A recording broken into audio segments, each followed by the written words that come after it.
Welcome to the New World Order Showcase Podcast. Your host, Jill Hart, the Coach's Alchemist. Couldn't be more excited to have you join us today. On this podcast, we celebrate the champions of change, the up-and-coming life, health and transformational coaches who are fearlessly stepping forward to make a difference in the world. Get ready for inspiring stories, practical tips, and powerful moments that will motivate you to make a positive change in your life and those around you. We're happy to have you join us on this incredible journey as we dive into the world of life, health, and transformational coaches who are lighting up the path towards a better tomorrow.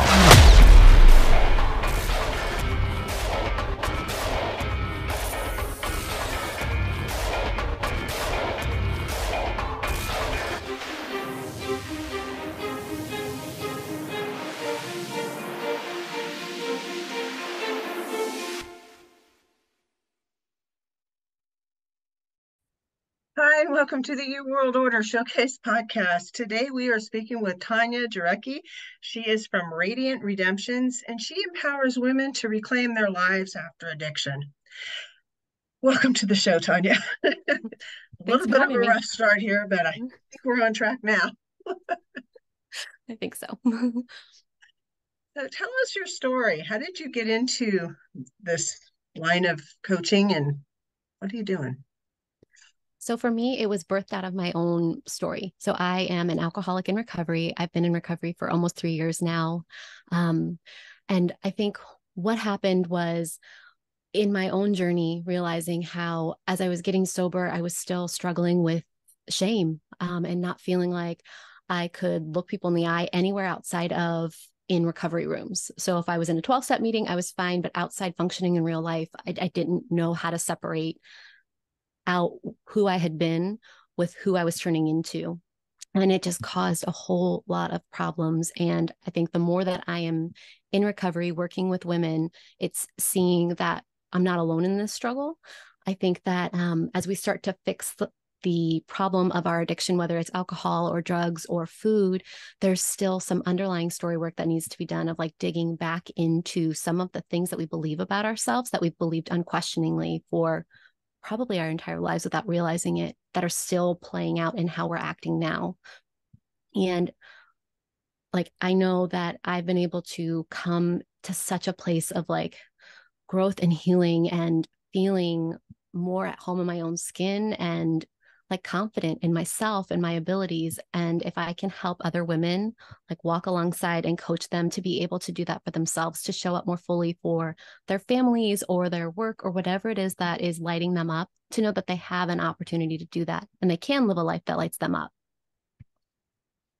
That's a great place to be when you know that what you've gone through, your message, it's really helpful to have that in your toolbox and to be able to help other people who are going through this process. And it is really a process. We've talked a little bit about shame and how shame shapes how you feel after recovery. You want to talk about that a little bit? Yeah, I think it is a huge barrier to actual healing in real recovery. Because again, for most people, we aren't drinking. That's not really the problem. Like, we're drinking because we're running from things that we're not dealing with. Like for me, it was avoidance. I had a lot of shame narratives around being worthy, being lovable, being enough as I was.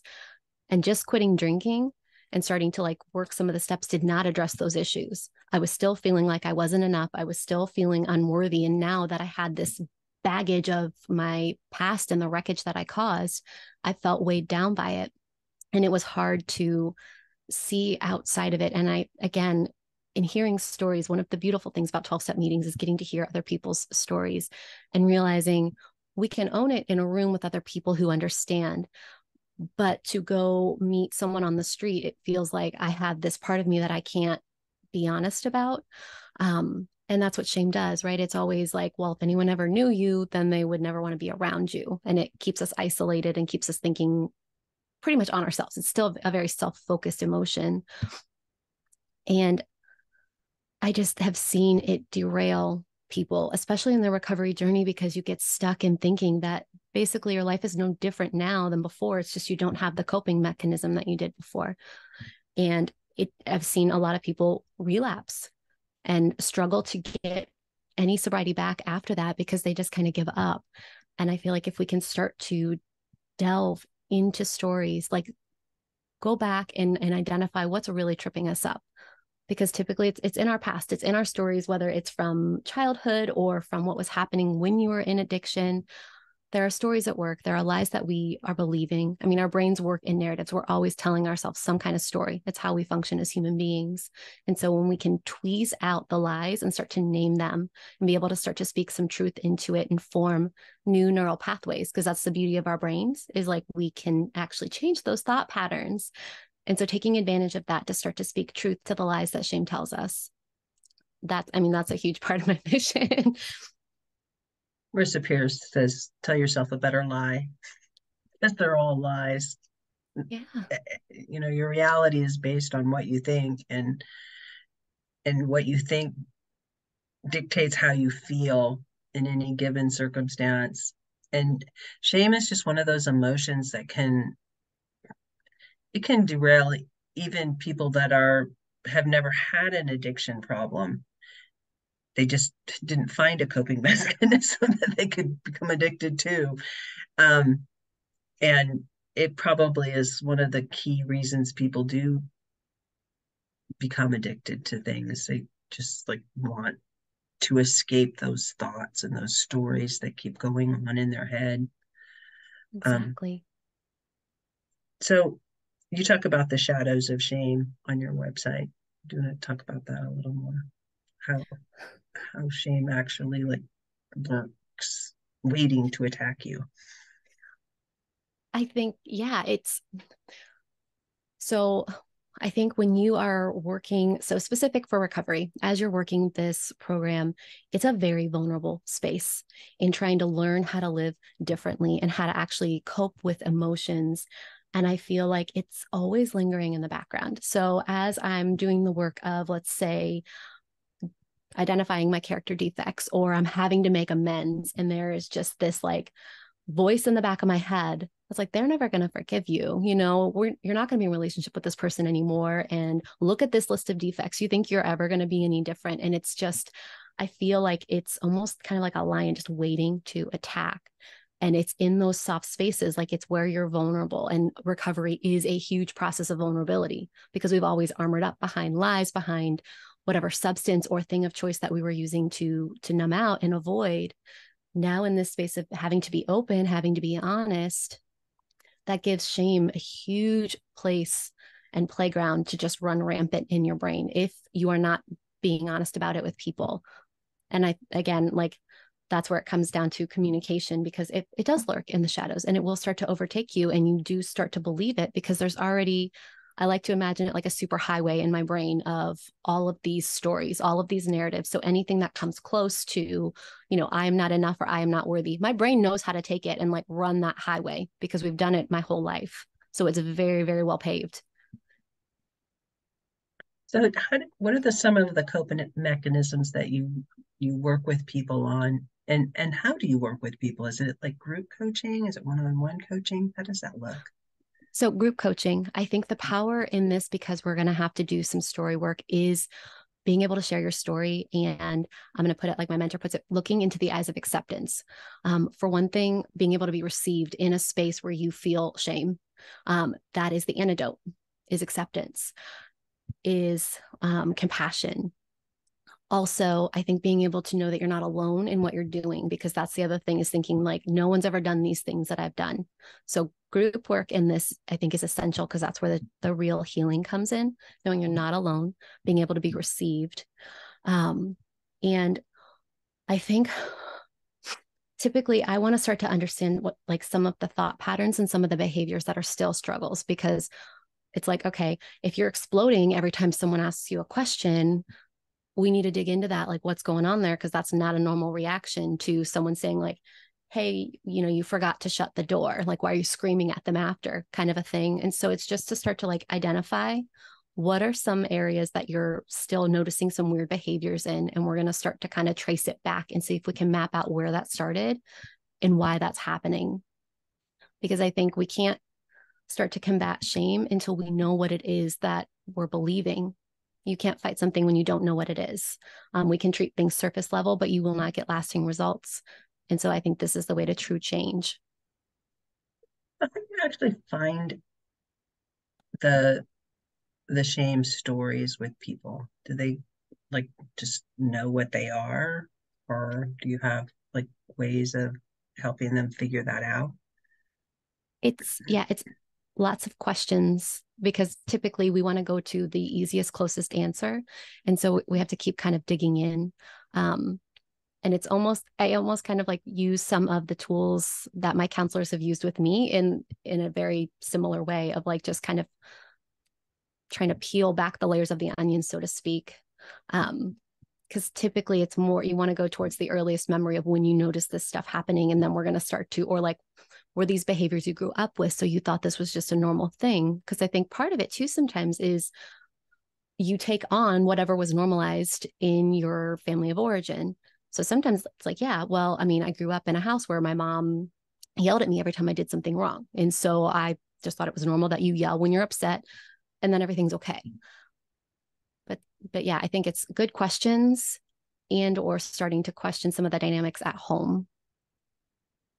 Do you find that most people that have addictions come from us like a family, generational curses or whatever, but it just like it's a learned behavior, or is it if like what are the percentages where it's the family is not addictive, but the person is, they abuse substances? It's interesting. I think I'm actually noticing that there's a good mix of both. There are a lot of people who do obviously come from homes where one or both of their parents were addicts of some sort. But then there's also a lot of, who don't, and I think that's where sometimes they get worried, like maybe I don't qualify as an alcoholic because I didn't grow up in an alcoholic home. And yeah, it's actually really interesting seeing how you don't necessarily need to have parents who were addicts to become an addict yourself. Like neither one of my parents were alcoholics. Now the generation before were. And I think sometimes it can skip a generation because while my parents were not addicts, there was still not a lot of emotional sobriety. Like due to their upbringing, they had some issues that they needed to work through, which then impacted us kids. And probably was more likely to become an alcoholic because of it coming on both sides of my family. But yeah, neither one of my parents were alcoholics or addicts, and I still ended up this way. Do you have siblings? I do. Are they alcoholics? No, I'm the only one. Do you have some idea what led to it? Or I'm genuinely So curious. yeah. So for me, I think one of the biggest like lies that kind of plagued me and took me out, like led to some really awful coping mechanisms, was thinking that in and of myself, I was not enough. Like I was not lovable. I was not worth taking up the space that I occupied. And it basically, like my whole life was maneuvering around trying to get validation from people. And like basically trying on different personalities to see if maybe if I acted this way, more people would like me, or if I did this thing that people would, accept me more. And I ended up trying alcohol. And it was like the first time I had a drink, it felt like I was okay in my own skin. And that was what happened for me, where it became dangerous, because it was the only time I felt okay about myself and that I didn't need outside validation or approval. And it was an easy way to cope. And then, of course, like couple that with some of the decisions that go along with addiction, like lying and like stealing and just like being so manipulative and self-centered. It just feeds on itself because you keep thinking, if I go and I drink more, I'll get that feeling back, that first initial rush of like, oh, I feel, like I feel so good and this is so nice. And it just never happens. Well, the part about addiction is it's a dopamine hit and it's not sustainable. It's a quick, fleeting feeling of euphoria, and you need more and more of the substance to give you that initial rush or whatever you felt. Whereas when you have more sustainable ways of interacting with people, you have a serotonin um, rush. And it makes you feel better. And there's the love hormone that I can't think of at the moment. Oxytocin. Pitocin. Yeah, oxytocin. That that that is generated, and that's a more sustainable feeling that you can have, and it lasts longer. So it's interesting to me, the chemistry that goes along with some of this stuff that we go into. So when you're working with people in your groups, and the name of your program is called Unleash Your Inner Radiance.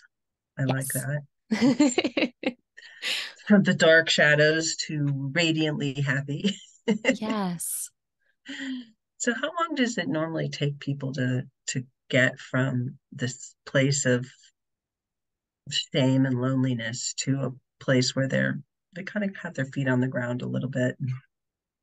So I think normally by about the 12-week mark, we are having like breakthroughs. Because again, and I say that only because it takes a little bit of time to really start to like implement some new patterns and habits into your life. Mm-hmm. Like people will identify things earlier on, but there's so much room for like regression and to see some lasting changes, to put some habits into place that actually lead to sustainable change. 12 weeks is where we're normally in a really good spot. Like we're having some big breakthroughs at that point. You do other modalities like meditation and hypnotherapy and things like that, or is it just talk therapy? This is just like talk, but the more that I'm learning about some of the other modalities, the more I'm interested in seeing how I could incorporate it to just make it even more effective. Have you experimented any around EFT? I have not, but I am again like I'm looking into all these things. I'm like, how can I be better? How can I make this, better for people who I'm working with? I've seen, I've talked to a number of people who do EFT and hypnotherapy, and it's some of the results that they get. It's pretty phenomenal. It's pretty quick. It's surprisingly able to release a lot of the stuff that's like kind of clogging up your emotions and the way that you deal with stuff. Um, yeah, they use it with PTSD people who've suffered from, coming back from war and stuff like that, that are really struggling with some of the emotions that they've had and been involved with in those areas. So, is there anything else you want to tell us about what you're doing? Um, I think I've pretty much described it. The one thing that I just really want to hone in on and like kind of beat into the wall is the fact that I just think that there's a whole world out there for like women specifically. So my heart's for women in recovery, to just remind them that there is a purpose for their lives. Like they are worth so much more than what they're giving themselves credit for right now. And that like to remember the world's their oyster. Like we're going to do this work and we don't have to stay confined to basements and churches as the only place we feel safe. That we can show up and be proud and be radiant. I mean, I didn't do all this work to spend the rest of my life hiding and like staring down at my toes. Like I'm here to show up and show out in a big way. And I want to walk alongside other women to do the same thing. And we were talking a little bit before the recording that the types of people that you do work with, what do those women look like? So primarily, I work with women who are in recovery from alcoholism. However, I can also help addiction with drugs and food. And I'm doing some more work because eventually I think I would love to work with codependents as well. Because I think a huge part of my story revolves around codependency. But yes, for right now, primarily women in recovery from either alcohol, drugs, or food. And kind of the results that they get from working with you, I would imagine relationships change It with can change people and relationships. Yes. Yes. So you're healthier. Like you get to be the best version of you, because if I'm stuck in shame, I'm going to isolate. I'm going to put up walls. There are going to be barriers. So not only in terms of how I'm relating with my family, how I'm interacting with the world, my ability to actually make impact and have value gets diminished because I'm hiding inside myself and I'm hiding behind all these walls I'm erecting, thinking that I'm keeping myself safe. So I think that in doing this, it allows you to relate better to your family, to show up more authentically for the people you care about, whether that's family, work, friends, whatever those meaningful relationships are for you, and to just live with authenticity. Living with authenticity is something we strive for, but it's often hard to achieve. Yeah, progress, not perfection. Always progress, not perfection. Exactly. So, Tanya, is there anything that you would like the audience to take away from our conversation today? What I want is hope. Like my thing is to just hopefully help instill some hope. I remember being in a dark space of thinking that pretty much I was doomed to a life of feeling less than, and like that doesn't have to be the end of the story. And that's really what I want to leave the listeners with, is like, this isn't the end of the story. There is more out there for you. It really could just be a new beginning. Yes.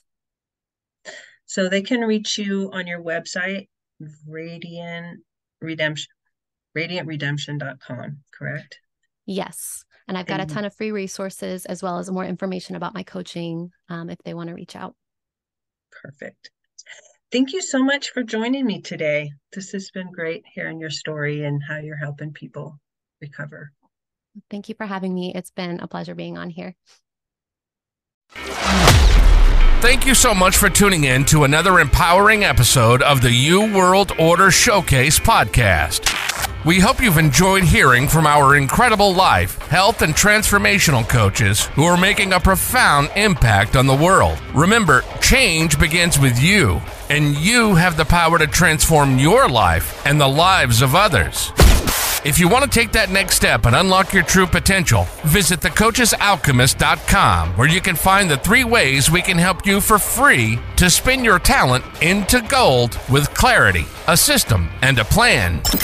Don't forget to hit the subscribe button so you never miss an inspiring episode. And if you enjoyed today's show, we'd greatly appreciate it if you could leave us a review on your favorite podcast platform. Your feedback means the world to us and helps us reach more people with our positive message. Stay connected with us on social media for updates, behind-the-scenes content, and upcoming guest announcements. You can find us on Facebook at the You World Order, or simply visit thecoachesalchemist.com.